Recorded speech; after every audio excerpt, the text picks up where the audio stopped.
Good evening, my fellow fanfiction connoisseurs. Today we're going to be reading Hitman fanfiction. Yes, Hitman fanfiction. Do you know that game? I do. I'm a big fan of the Hitman games, the Hitman franchise. And I thought, you know what? I read all these fanfictions about, all these different things that I'm not really a fan of. So let's see what it's like to read a fanfiction about something that I am a fan of. A big fan of. I'm the #1 fan. Fucking watch out. Expert coming through. This first fanfiction that I've got right here is called Hitman Lethal Trade by Teen Tyrant. Chapter 1, The Burning of Saints. AN. This is my first non-Teen Titans story released, and while I had always intended to write stories beyond Teen Titans, I did not expect to start with Hitman, one of my favourite video game series. Okay, so this is a Teen Titans guy, so probably not really a real fan. It's probably just doing this for your attention. I'm a real fan, so I know what I'm talking about. This story is actually sort of a crossover medley with characters from many other franchises, completely unrelated to Hitman, making prominent appearance. See, fake fan. It's not even a Hitman fan fiction. Jesus Christ, man.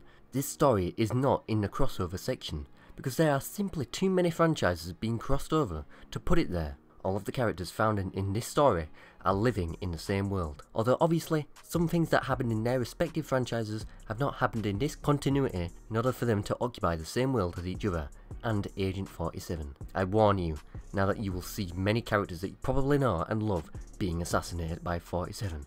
Holy shit, dude, you better not include my favourite gaming character. You better not include my favourite gaming character of all time. Gex better not be in this. He better not get assassinated. I don't want to see Gex get assassinated. Please, please. Don't let Gex be assassinated. Please. Don't put him in this. I do not own Hitman or any of its related characters. I also do not own any of the other franchises mentioned in the story or their related characters. So without further ado, by the way, I think he's lying. I think he owns all of these characters secretly and he's just lying.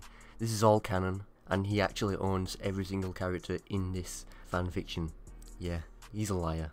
Don't trust anything this guy says. Agent 47 sat on the edge of his bed, coffee table in front of him, alternately turning his attention to the soccer game on TV and to the task at hand. It was the late evening, and he was in his studio apartment, stripped down to only his nightshirt and boxers. Agent 47 is naked. Oh god, I'm gonna fucking everywhere if this story keeps continuing on this line. The bald assassin was having a peaceful weekend. He had been given no assignments for several weeks. He had just relocated to his new hideout only a few days ago, and had finally settled down after making sure he had taken all necessary precautions. Mr. 47 never liked to stay in any location longer than 6 months, if he could avoid it. While he had once stayed in an abandoned warehouse for almost 2 years when he first moved to the United States, that had mainly been at the request of the agency. Yeah man, don't want to be in the US any longer than you need to, man. I mean, really depends on the country. I mean, you don't want to be in a single country any longer than fucking 5 minutes. Especially like countries like England, man. Holy shit. Agent 47 is like itching and clawing to get out of there. Fucking let me out. Times had been difficult then. Since their rival, the franchise, had been attempting to rub them out by taking out their contractors, and so the agency had requested the assassin to remain at his current hideout for easier contact until the matter was resolved. That had been the only exception to his habitual practice of never remaining in one place too long. So after arriving at his current hideout, he had taken the next few days to familiarise himself with the medium-sized city 10 miles outside of Denver in which he now resided, memorising the locations of restaurants, grocery stores, car lots, gun shops, and discreet ways of getting out of town if necessary. He was performing his regular maintenance on his 2 trusted AMT hardballers. He himself called them his silver ballers due to the pearl handles and the obvious silver colour of the pistols. He was making sure they were cleaned and well oiled, and also making sure that the silencers were in prime condition as well. In his line of work, it was not enough to always be prepared by having a weapon handy. The weapon itself needed to be in top working condition. Yeah man, that's why 47 always makes sure to take care of his muscles, his guns, make sure he's fucking showered and ready, because 47 is a weapon. His guns, when it's referring to guns, it's mean his arm guns, the guns on his arms, because 47 is his own weapon. Mr. 47 occasionally looked up from his work to the TV screen to check the progress of the game. He did not really care about the game, one way or another, but it was a means to pass the time. It was also the closest connection that he could have to normal people. He knew that thousands of people across the country, and perhaps even around the world, were watching this same game at this same very moment. It was interesting to be part of average human society once in a while, even in such a limited fashion. This is so appropriate, you know, because at the time I'm recording this, they're having the big football match right now. England is winning. I'm not normal people, so I don't know what's going on with the footy, but I know it's happening, and this is very appropriate. Man, I'm really immersing myself in the world of Agent 47. Man, I feel like I am with him right now. I feel like I'm with him right now. Wiping excess cleaning oil from his pistols, the assassin lifted them both in his hands, held them up in the air, and sighted down them, testing their intimately familiar weight. These two weapons were the only things in the world that he had complete trust in, aside from himself, of course. I mean, he is a fucking trustable guy. He's the only guy you can trust. Never trust anyone except yourself. You never trust your enemies. Or man, this is some grind set material. This is new material for my new quote that I'm gonna post on Instagram. So look out for this quote on my Instagram. It's something like, I don't know. It's just something like never trust anyone but yourself. There were always fake people out there. I only trust myself and my guns. You know, something like that. I think that's pretty cool. Leave a like if you think that's pretty cool. While there had been some people, and even a few pets that he had allowed himself to grow attached to over the years, his silver ballers and his fiberware garrote were his only real friends. That might also go in the quote, "My guns are my only real friends. I can't surround myself with fake people." I think that's also a very cool quote. I don't know, guys. Man, I'm really smart. I'm really smart. I'm able to pick up on this kind of stuff. It was a lonely life, but it was the only one he knew. It was literally what he had been made for. It was who he was, and if sometimes it felt empty and unfulfilling, he merely disregarded the emotions that led him to think such thoughts. He knew that everyone questioned who they were and what they did with their life at some point, and although he was superior to a normal human in many ways, he was no exception to this rule. Agent 47 was a professional, above all else, and the only pride he had was in his taste in clothing and his work. He has real good taste in clothing. Have you seen his fits? Show his fits on screen right now. Ooh, look at that. Look at that fit. Oh man, look at that outfit. Jesus, man. It's blinding me. It's too fucking hot for me. Jesus, man. People wanted something messy and nasty done. He could do it. He could do it better than anyone else. And he knew it. There was a fly. I think I heard a fly. There's a fly in here. There is. Wait, I'm gonna kill this fly. You bastard. He's mad. I'm gonna assassinate you. Fuck you. Where'd he go? Smudge. Cat, can you get in? You piece of shit. I'm gonna murder you. Where's he gone now? Where is he? I'll find this piece of shit guy. Where the fuck did he go? Okay, I didn't get him. He flew away. Cat's here though. Hello, cat. Mr. 47 set one of the silver ballers inside the custom carrying case he had made for them. The case, much like the pistol itself and all of his other equipment, had the fleur-de-lis symbol on it, which he had adopted as his own personal insignia, as remembrance and respect for his origins. It's his logo, his superhero logo. If 47 was to wear a superhero suit, that would be his logo. 47 probably bought the rights to the logo, and if you use the logo, you even get fucking copyright striked. He kept the other silver baller with him at all times, when not on a mission, in case of an attack. With the silencer in place, he slid the pistol under his pillow and lay down upon the squeaky spring bed, hands behind his head. He looked at his laptop, sitting on the nightstand next to the bed, before turning to stare at the TV screen. There had not been any work for him since he had taken out one of the agency's former manage. Can I manage this? I cannot manage this. I cannot pronounce this correctly. He had taken out one of the agency's former management members, Benjamin Travis, many weeks ago, after he and Diana had ensured Victoria was safe, and they had been welcomed back by the agency following the event. They had both been lying low and relaxing, enjoying a well-earned rest until a new client came along. Man, destroyed everything, killed a guy, just start relaxing, man. That's what 47 does best.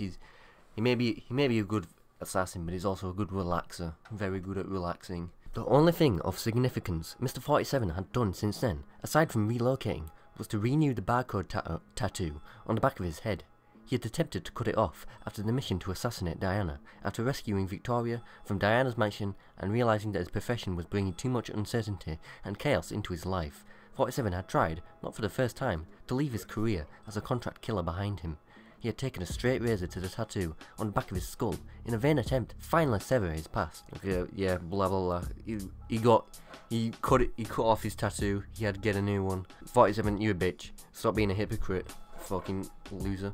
So now here he was, cooling his heels until the next hit came along. Considering their line of work and the unusual amount of time to pass between clients, Agent 47 expected to hear from Diana about a new job offer any time now. As if on cue, his cell phone began to beep and he looked over to where it rested on the nightstand next to his laptop.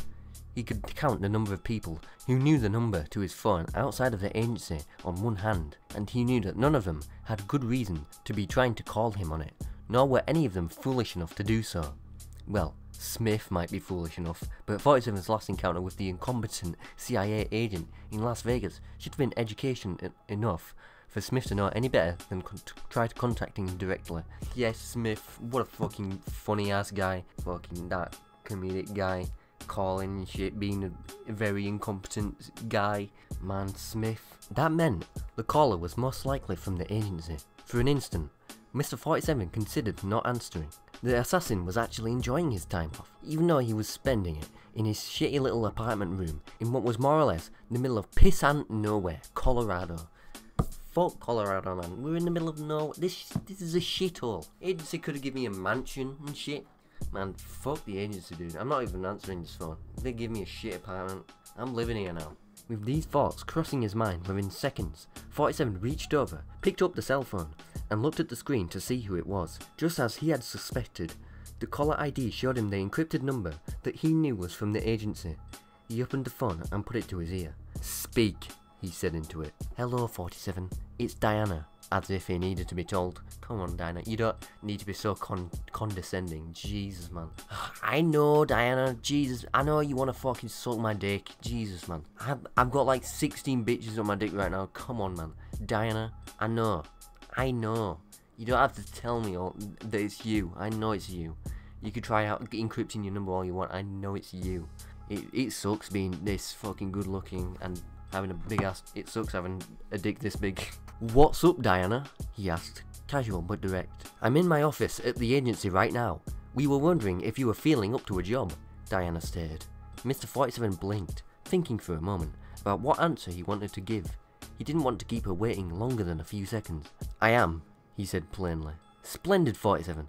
Management will be happy to hear that you're willing to return to work." Diana wanted 47 to be aware of how smoothly things were going at the agency again, after so many years of uncertainty and mistrust. However, we have been expecting some high-level orders to arrive at any time, and it seems that the wait is over. A contract has just come, and in that meets with your asking price and level of difficulty, and I have been asked to offer it to you. "What's the job?" 47 asked. "We're gonna need you to take out Sans Undertale."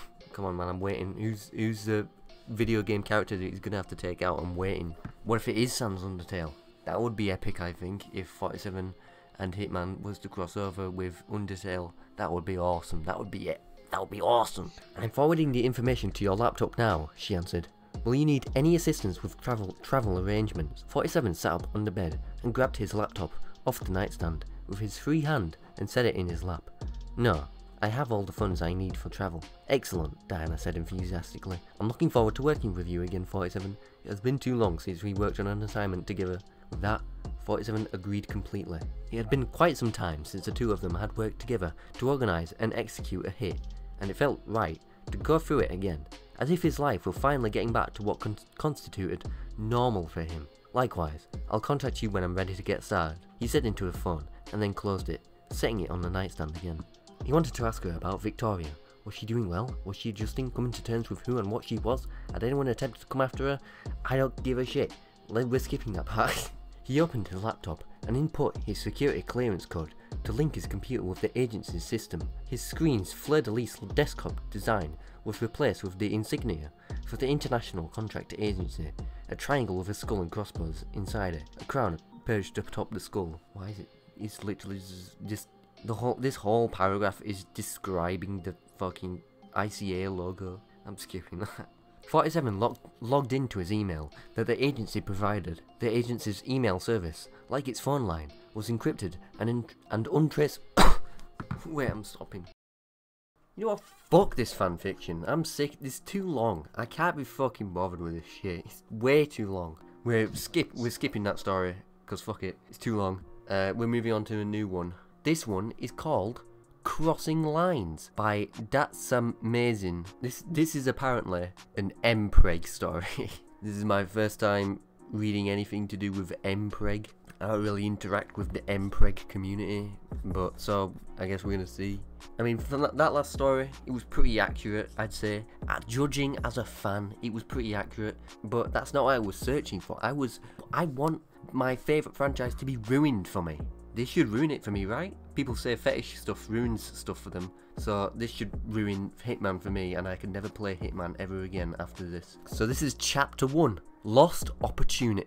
Wait, no. Chapter 1, Lost Opportunity. This is my first ever attempt at a Hitman story, as I have been a fan of this video game series for years, coupled with the semi-recent release of Hitman 3. I wanted to give it a shot. Warning, this is an mpreg. Rights and material belong to IO Interactive and Square Enix. Thank you for reading. Enjoy. So, they're apparently a fan, so it should be pretty accurate, right? Right? He and Diana's relationship had been strictly professional. Since day one, she was his handler. He, a cold-blooded assassin. However, that wasn't to say he never allowed himself to feel emotion. There were moments their alliance proved volatile, both sides facing near death. Somehow, they were able to put their past indiscretions behind them. The Providence may have been dismantled. However, its leader, Arthur Edwards, aka The Constant, proved to be a bit more of a challenge. Not really, a bit of a bitch to be honest. Bit of a bitch if you ask me, bit of a twink. Honestly, have you seen Arthur Edwards? A bit of a stick man, bit of a fucking loser. Honestly, if Arthur Edwards was in a room with me, I'd fucking snap his neck. I mean, literally, no muscle, no guns. I don't know what these guys got worked up over, because Arthur Edwards, complete bitch. The ICA had practically exhausted all its resources, but Agent 47 wasn't one to be dissuaded. Sooner or later, he would have to come out of the shadows. The deterioration of his clandestine organisation would make sure of that. The clean-shaven, iconic barcode-tattooed killer spared a glance across the magnificent suite. His entire existence, he knew nothing but a life of killing. A clone, perfectly constructed for execution. But this was different. He would even go so far as to say he may possibly be falling for her. She lied across the vast expanse of the king-sized bed. Oh shit. This isn't like Agent 47. He would never have the sexy. He would never do the sexy. He would never. I don't think he could. Does 47 have a penis? I don't know. How big is Agent 47's cock? Dressed in nothing but a baby doll nightie and lace panties, he had to admit, it took some getting used to. She was always so professional, never one to let personal life conflict with her professional one. But that night, she let her guard down. Dare he say, there was even a faint hint of a smile. Diana? Smiling? No fucking way. This is not... Man. Hitman really is ruined for me now. It really is ruined. They haven't even got to the mpreg part yet. This was entirely new, and albeit rather daunting territory he was stepping into. Agent 47's not scared of anything. He could fucking walk in there and destroy Diana's fucking pussy. I mean, the man's good at everything. He was built to be the perfect human. I mean, who's to say he's not threatened by Diana? Are you kidding me? He will fucking destroy sex. He will destroy sex. That assignment, that one goddamned assignment, he still regrets taking, all these years later. The one resulting in her parents' deaths. He turns to fully face her, pushing the tragic event to the furthest regions of his brain. Well, are you joining me, 47? She gave a somewhat mischievous smirk. He returned a small smile, casting his brilliant red tie to the floor. And you're sure about this? His voice finally broke. Just the mere act of speaking was enough to send shivers down one's spine. So powerful, and yet she knew deep down there was that side of compassion. Hearing the airy chuckles under her breath as she slipped a strand of auburn brown hair behind her ear. We've worked together for more than 2 decades. Yes, I'm quite sure. This sent a pang straight to his heart. If only she knew the truth about her parents, she would surely retract her offer. The assassin shakes his head, briefly and abrupt. Little good attempting to vanquish the case he did. Like a mosquito bite, irritating and flaring up out of nowhere. He finds his smile is a bit wider this time. Fucking big goofy grin. Yes now, Diana. Spread your legs. I'm sorry for talking so much about sex. I'm sorry. It will never happen again. I know this is offensive to whoever may be watching this. I know this might be a little bit offensive. I'm sorry. I'm sorry for talking about fucking sex all the time. It's not funny. I acknowledge that. It is not funny at all. And I'm sorry. But damn dude, 47 will destroy that In a matter of moments, shedding his classic black suit with white dress shirt, even finding it somewhere softly to laugh. I read that wrong. But who gives a fuck? I don't care. Do I care? No, I don't. Not too loud, Miss Burnwood. Next thing you know, ICA will be adding escort service to my otherwise spotless repertoire. I'm gonna go get a drink, guys. I'll be right back. Alright, let's continue with the story. An entire month had passed since their brief, intimate evening. Their handler/assassin relationship resumed as usual. His icy blue eyes tracked the movements of their next target, a direct link to the constant blending into crowds of Nirvan in Copenhagen, Denmark. I'm not from Denmark, man. What do you want from me? What do you want? You want me to read this perfectly? You're not gonna get that. So shut up. Feeling to the coldness of the fibre wire against his fingers. Do you still have eyes on him, 47? Diana inquired, rather anxiously through his earpiece. He exhales sharply, taking cover behind a stone pillar. For once, it seemed luck was on their side, as his target decided to stop at a street vendor for coffee. All the assassin had to do was distract the merchant, assume their identity momentarily before poisoning his paper cup. Affirmative. He stopped at a nearby vendor. I just need to find a way to Suddenly, the stealthy killer drifted off. An inexplicable wave of nausea had a vice grip on him, trying everything in his power to ignore it. The bile, acidic and burning as it clawed its way up his throat. He slammed his eyes shut, hot tears stinging them. The esteemed assassin leaned against a harsh, cold stone for support, hoping the wave was fleeting. However, this is where their luck would soon end, emptying the contents of his stomach onto the once immaculate stone path. It only took seconds to try and compose himself, slowly lifting his head to see a devastating sight before him. His target disappeared. Fucking saw 47 throwing up and was like, what the fuck? That's gross. I'm getting out of here. I'm not being near that guy. That guy's weird. He could the pure disgust in her voice. This couldn't be happening. God damn it! He's gone, 47! What the hell is going on with you, man? The skilled headhunter's breathing, eventually reverting back to normal. He wipes at the stray vomit with the back of his hand, a sinking in his heart. He sighs deeply, responding in an almost sarcastic, like air. I'm not sure, but if you find out, let me know. Oh shit. So what? Diana got him pregnant? Diana got him pregnant? Holy shit. What? What? What the fuck are you doing in my chair? What the fuck? Fuck's sake, dude. Fucking. Jesus Christ.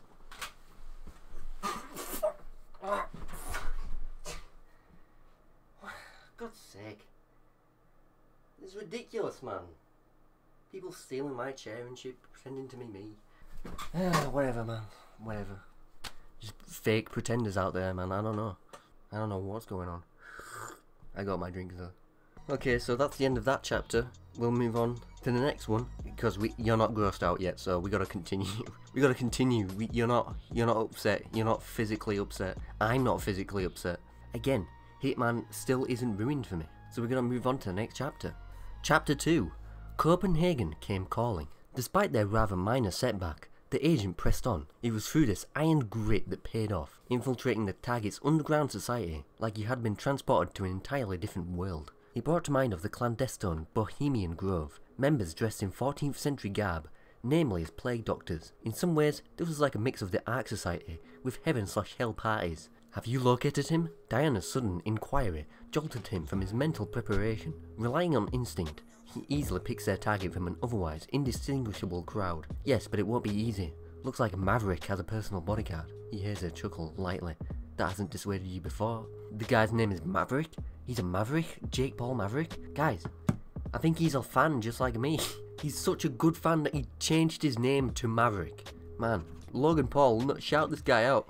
Before long, a small smile found its way upon his face. As with all other contracts, he waits for the perfect moment to strike, haphazardly tossing a coin within hearing range of the guard. Thankfully, the sound was sharp enough to catch his attention. He watches from behind a magnificent bronze statue, in memory of the society's founder, Asger Henson. The man lifts his hand, lightly touching his ear. Yeah, command, I just heard something odd. Moving in to investigate. Over. He spoke, the words being fed through his earpiece, and notifying the central base. The spot was ideal, heavily shadowed, and no one too close by. He broke away from the crowd, nearing the corner of the base of the statue. Within seconds, 47 forcibly pulls the poor, unsuspecting man in, like a hawk with its prey, pacifying him in no time flat. He slowly removed his black leather gloved hand from the victim's mouth, watching as his entire body had gone from harsh resistance to nothing but a ragdoll. Swiftly, he changes into the guard's uniform, seemingly the only one in the vast room not wearing a dark plague overcoat, making haste, cautiously dragging the guard towards the large wooden trunk behind him. However, he found lifting the body, even at a couple of feet off the ground, was now inexplicably difficult. It's so difficult that it's actually making me fucking... It's making me die. I think I'm being assassinated. 47 must have poisoned my drink. Is everything alright, 47? Diana asks, concerned. He finally heaves the rest of the guard into the trunk and shuts the top, making the short trip of sliding down, resting his back against a box and exhaling deeply. Everything's fine. I've just subdued the guard, now on to Maverick. He slowly and warily gets to his feet. Not very many opportunities could he say he was fortunate. There wasn't another personal guard to be seen in the entire room. This was rather odd. However, not something to get hung up on. His target was the main priority. Weaving between the crowds, he neared Donovan Maverick. Taking note of his abandoned wine glass on a nearby table, he snatches it quickly, immediately emptying the vial of emetic poison and putting it back exactly as was. Despite the wardrobe change, there was still a high probability Maverick would grow suspicious soon enough. It was best to keep his distance. He already ruined his first opportunity. He'd be damned to let it happen a second time. Muffled, indistinct chatter and laughter surround him, further blending with the crowd. I know grown-ups can have ADHD. You obviously have that, you poor thing. Stop it! Now was just a waiting game. Unfortunately, for the high-profile assassin, that horrid, yet familiar feeling returned. He couldn't afford to blow his cover. Not with Diana and the icy air breathing down his neck. Things were expected of him. Above all, an efficient and clean hit. Suddenly, the moment he'd been waiting for finally arrived. The pale-skinned man, with his salt and pepper hair obscured by the bird mask, lifted steampunk-esque leather nightmare from his face, taking a delicate sip from the now tainted glass of Cabernet. In seconds flat, he appeared unwell, the sound of a glass shattering as it hit the floor. Others around him took notice as he stooped over and clutched his stomach. I'm gonna be sick. Ugh, what did you do to feel this way? Excuse me for a moment. Maverick stared weakly to his surrounding constituents. Did I read that right? I don't think I did. Oh my god, I'm dying. Jesus Christ, man. Okay, finally took a drink. Jesus. Now can get back to the video, Jesus, man. Isolating himself from the large group and staggering towards the nearest restroom, it was then the assassin, quite literally, went in for the kill. He had done the style of execution countless times before. In all honesty, it was probably his most preferred method. Actually, this is wrong. If we listen to David Bateson, who is the voice of Agent 47, in an interview, David Bateson said Agent 47's favourite way is dropping things on people's head, not drowning. So yeah, not a real fan. Fuck you. You're not a real fan. You're not a real fan. He tailed Maverick, careful to keep a considerable amount of distance between them. Even in his poisoned state, there was still a slight chance he would realise his guard was in fact an imposter. Imposter? I'm not gonna say anything about that. I'm not gonna say anything. If I were to say anything about that, no one would laugh. I'm above that. I'm a changed man now. I've matured. Blindly opening the solid mahogany door, resuming his innocent gait, towards the once immaculate toilet. 47 grimaced as the sounds of him vomiting echoed off the snow-white, tiled walls. 2 more paces, and he was now directly behind him. Not wasting a second, he forcibly pushed the elite scum's head into the unpleasant slurry of sick and toilet water. He tried to put up a good fight, but in the end, the emetic won. His thrashing soon ceased, and lifeless body shoved aside like trash on the curb. That queasy feeling returned, bitter as ever, as the agent himself hunched over the porcelain, once more emptying the contents of his stomach. Excellent work, 47. Are you okay, man? What the fuck are you doing? Disgruntled, he spat the remaining sick into the bowl, and flushed it away, sparing one last glance at the Constant's former right hand, with a satisfied smirk. He cautiously departs the restroom, immediately shutting the door behind him. He makes his way back up towards where he began, by the old harbour. I got sick again, came an irritated response, glancing around swiftly with steel blue eyes, making certain no one was growing suspicious. He hears Diana give a deep sigh. In that case, I'll arrange for you to be examined at the ICA training facility. You're too much of a valuable asset, 47. We can't afford to lose you. The contract killer chuckled heartily to himself. Ho ho ho. Why, Miss Burnwood, it almost sounds like you're falling for me. 47 and his snark. 47 and his humour. 47, real funny guy, that guy. He's real funny. So 47's killed his target. Still, not traumatised. I don't know about you, but I'm not traumatised yet. I can play Hitman right now. Alright, I can do it right now, and I'm still not traumatised. So, yeah, we're gonna keep going until Hitman is ruined. Chapter 3, No Getting Through. Diana had arranged for 47 to be examined at the facility a week later. No actual human interaction was necessary. In some ways, this mirrored the vetting room within the Polygon laboratory. Similar to an MRI. Oh my god, I can't actually talk. Jesus man, I need to fucking drink all this water, maybe it'll fix the problem. Similar to an MRI, the assassin enters and waits for a body-penetrating ray to rapidly examine him from head to toe. State-of-the-art technology. It logged everything from temperature to hormone levels. Are you horny, 47? What's going on in that penis of yours? Are you ready, 47? She inquired through his earpiece. He nods his head lightly, before also giving a verbal response of yes, his steely blue eyes facing forward. The glass panels were heavily tinted. This was a safety measure for the 2 men on the other side, protecting their identities. There were several moral issues in the past, and even though they knew and worked alongside the assassin for nearly as long as Diana, the precaution was still necessary. A machine-guided red laser made short order of physically assessing the agent. They needed their assassins to be in peak physical condition, so any sort of malady, even a minor cough. Malady? Is that how you pronounce it? Malady? I don't know. Malady? His results would then be handed to him personally by a standby nurse, donning a stark white hazmat suit, paper mask and thick industrial goggles. All that could be seen were her eyes, and even then, they were fairly obscured. You couldn't even tell the colour of their irises unless you were looking intently. Here you are, sir, she spoke, almost timidly, whilst handing the agent his results. He didn't have to be skilled in the medical field to understand their findings. There was a basic, simplified preface. He gently takes the file from her gloved hand, with a nod and soft thank you. His eyes begin scanning the printed lines, the whirling of fans overhead as they attempt to offset some of the heat given off by the light. The assassin's eyes widened as he reached a section concerning the presence of elevated HCG. Besides the findings, in brackets were: the scan revealed patient 640, is that his full name? Displaying high levels of the hormone HCG. Further testing also revealed heightened levels of testosterone. The ICA can confirm with these findings that 47 is pregnant. Holy shit, he's pregnant with a child. What's 47's child gonna be? Is it gonna be just a mini version of him? He damn near forgotten to breathe, as his focus always came back to that one word. It can't be, he muttered to himself. There had to be a mistake.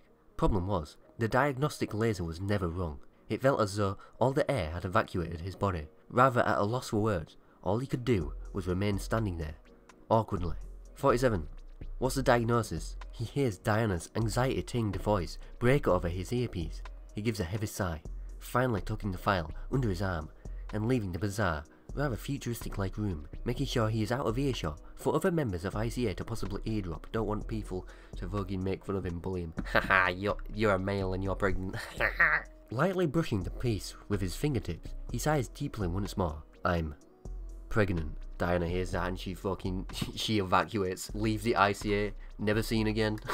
Bro, we gotta get fucking these guys on Jeremy Springer. We gotta get these guys on Jeremy Springer or Jeremy Kyle or some shit, and be like, Diana, are you the father? Are you the father of Agent 47's child, Diana? Let's do a test. Find out. Diana, it turns out that you are the father. He finally responded. The mounting fear and anxiety smothering him, feeling the air rushing from his lungs, there was no telling how Diana would react. But one thing was for certain. It wasn't going to be with warm wishes and general high praise. She was the mother, his handler. If word got out of the baby's maternal ties, both risked instant termination. The ICA was very by the books when it came to agent/handler relationships. Under no circumstances, ever, would their professional careers cross the line into personal. Yo!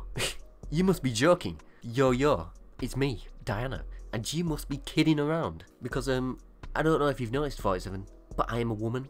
I can't get you pregnant. Unless this is some alternate universe where... This is some future alternate universes where women have penises and men have vaginas. I don't know, man. But 47, you are being ridiculous. Fucking switch on your brain for once, man. Jesus Christ. Her tone was truly flabbergasted.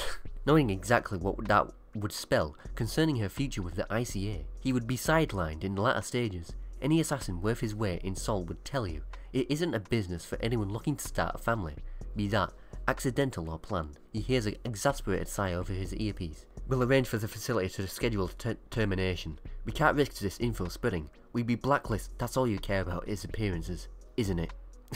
Oh, they're having marital problems. They're having couple problems. Like, that's all you care about, isn't it? You just care about appearances. How do you know I didn't want this child? Listen, man. If you don't want to take care of it, fine. I'll take care of it. He cut her off with a somewhat hurt, bitter tone. The conception may have been accidental, but the love for his newly discovered child wasn't. She just couldn't understand. Her drive, defined as a constant, overpowered everything that surrounded her. That her own flesh and blood took a backseat to her driven, personal act of terminal justice. This time, her sigh was one of disappointment and frustration. Be it on your own barcoded head, 47. Just know that ICA will begin the process of putting you on an indeterminable leave. She was rather taken aback, for the next thing to leave the agent's lips was a soft chuckle. This is a personal file, Diana. Even the ICA wouldn't be so foolish as to divulge personal details of their top assassins, pregnant or not. I'm an asset. They force me on leave, then they say goodbye to ever finding the constant and the truth. Holy shit. He's 47 standing his ground. He's not gonna let anyone interfere with his child. Man, when the pregnant sees him and when the constant sees him and sees that he's pregnant, he's gonna be like, oh, hello, 40, oh, what the fuck? 47, you've gained weight? He's like, no, constant. I am pregnant, and 47 is, no, Constant is going to be shocked, and Constant will die, because he's a loser, and he's a soy boy, and he can't understand that men can be pregnant too. Constant, you are fucking insensitive, thinking that men can't be pregnant as well. Come on, man. Insensitive arsehole, that's what you are. Same with Diana, you're a dick. All of you are dicks. Fucking 47, have child. Yes, I'm running out of commentary. But yeah, I'm officially scarred for life. I will never play Hitman ever again. I mean, if this is the type of shit that they're putting in their games, there's no way I'm gonna play this. So, yeah, I guess that's it. In terms of final words, oh shit, the dog's here. Doug! Hello. Come here. Oh. What you gotta say? The dog's here to say his final words on this Hitman video. What did I do? So yeah, that's the end of the video. I still don't know how to end videos. So fuck it, video's ended. Ha, bye. Maria.